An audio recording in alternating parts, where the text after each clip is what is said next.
is it awkward if I keep sipping this while we're talking about the amber? Like, do you want to have that separation, fourth wall type, like not break the fourth wall or? No, we're good. Okay, We're cool. overthinking it. Am I overthinking it? Yep. For That's what I do, dude. for a Chop and Brew 12 beers of Christmas, we're I'm a over. philosophy major, dude. That's what I do.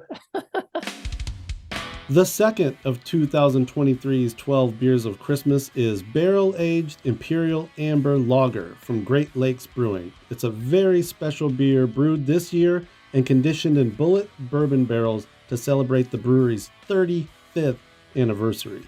I taste the beer with Michael Williams from the brewery as he talks about the reinvigoration of Great Lakes barrel program and what we can expect from it in the future.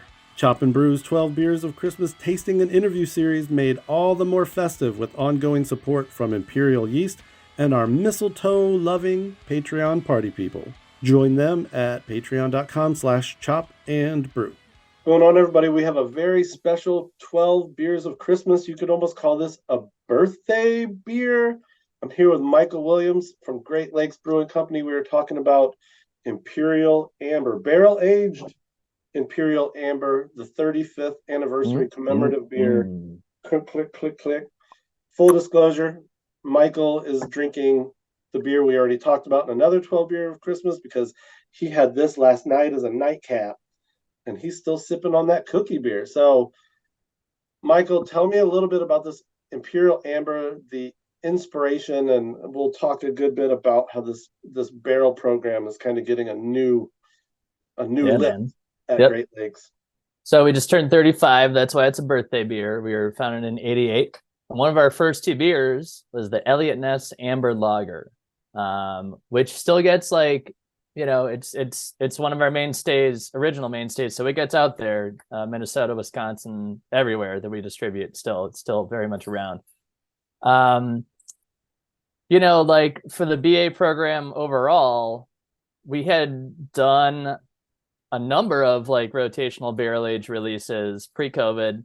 And then of course COVID hits and there's all the uncertainty about everything. So like, well, maybe we shouldn't fill all these barrels with, high gravity beer because we have no idea what we're going to be able to do with it. People either, I think during COVID either said, it's time to fill up all of our barrels and go crazy, or like, maybe we should think about this before we do anything. So we started coming, now that we've been in normalcy, thankfully, for a little bit. One of our first opportunities to kind of do a renewed barrel aged beer program was for the anniversary. And it's also like, it's a major anniversary. 35 is a long time. So why screw around? You know what I mean? Like, let's go big and make something super special for the anniversary. So it just made a ton of sense. I don't know, maybe we were feeling nostalgic. There's big retro vibes right now, a lot of 80s vibes going around. So we're like, could we do something based on one of the originals? And we're like, let's take Elliott Ness, which is an amber lager, American amber, loosely based on the Vienna, and let's just jack that thing up.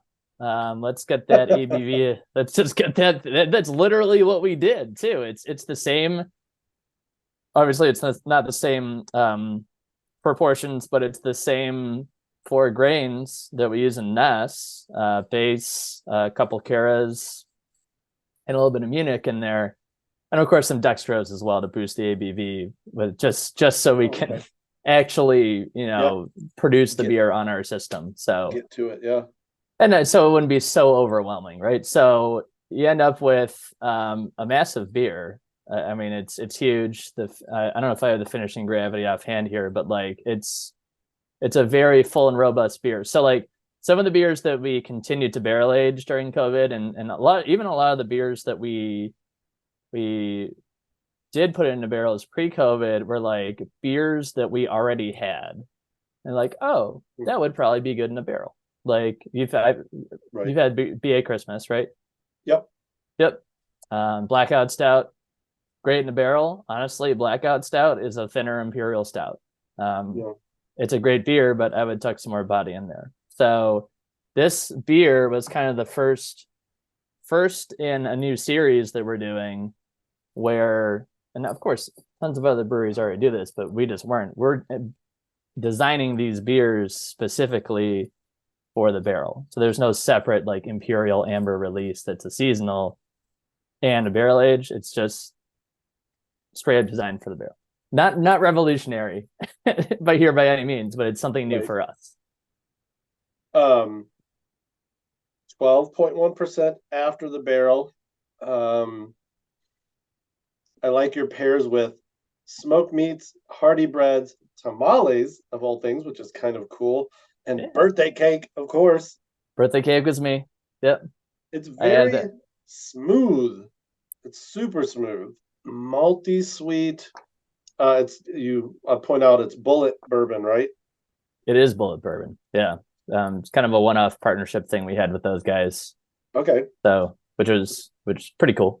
Very special. You had it as a nightcap, which I would say is like the way to drink this beer. This is not like, let's pregame for a Browns game with this beer. Like, this is like, all right, let's come back home, sit by the fire. Although, you know, for a typical Brown season, starting with the 12% beer sometimes is not a bad idea. Just talk about maybe the future of this program. We talked about how it's kind of coming back. You also sent a barrel aged quad, which I super appreciate. Haven't tasted it yet.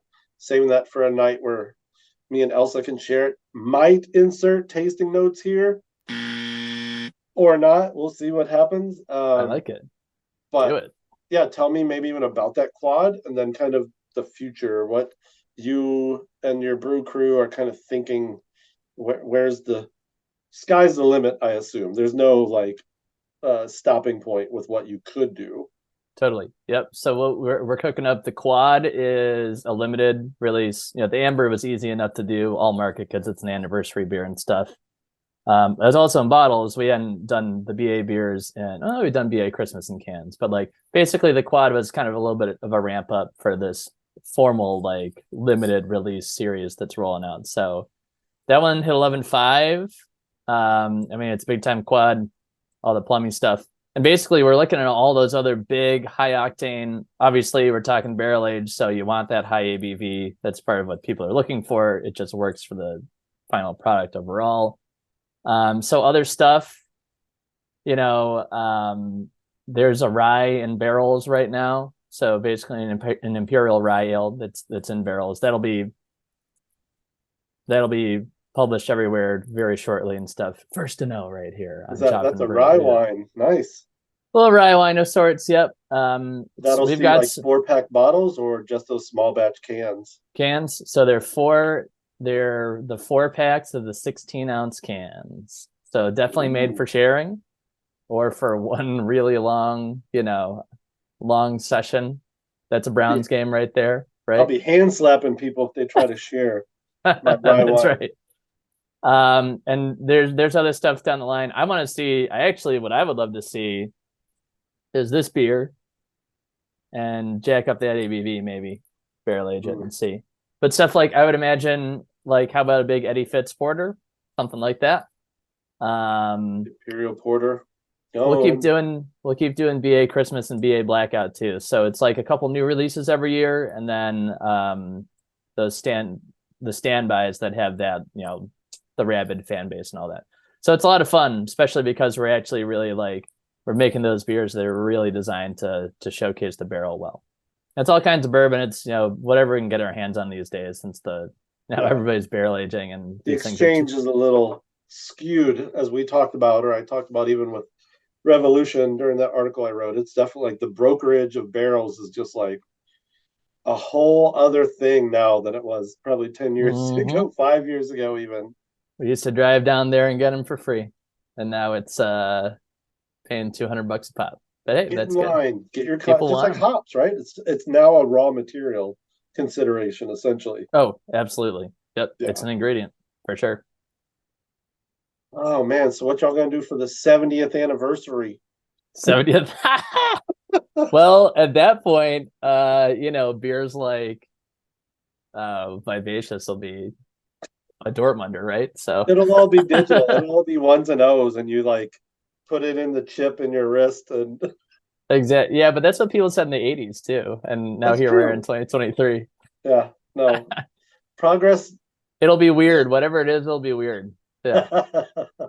Because nobody in 2023 thought, I don't know, Elliot Ness was crazy in 1988, right? So Yeah. something like this would have been totally nuts, let alone the cookie beer. So, well, thanks for sending it. I did, for the Yeah, record. brother. I bought a couple ahead of time, but then I was like, oh, I'm out. But I would love to do a 12 beers of Christmas about this. So thanks for sending that. Happy birthday, 35. Nothing to sir. sneeze at. Yeah, long live Great Lakes, long live Cleveland. Merry Christmas. Cheers, man. Merry Christmas. Whoop, whoop.